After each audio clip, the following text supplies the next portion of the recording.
خالد کو آج یاد آ رہا تھا کہ رسول کریم صلی اللہ علیہ وآلہ وسلم کی شہادت کی خبر نے اسے روحانی سا اطمینان دیا تھا، لیکن ایک للکار نے اسے چونکا دیا۔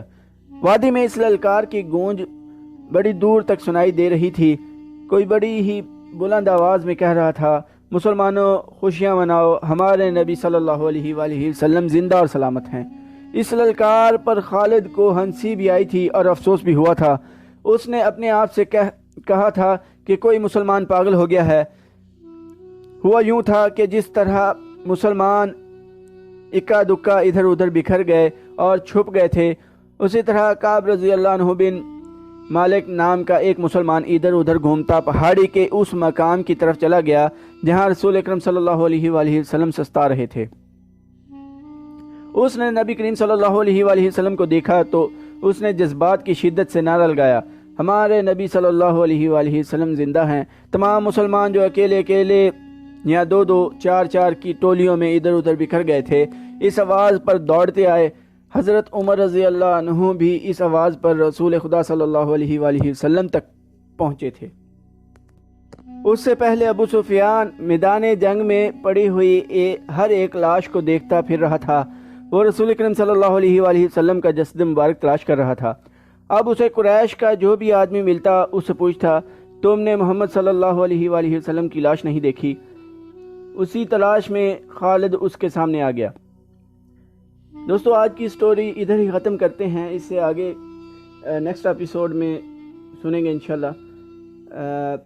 چینل کو سبسکرائب کر دیں، لائک اور کمنٹ کرنا نہ بھولیے گا۔ ٹائم دینے کے لیے شکریہ۔ اللہ حافظ۔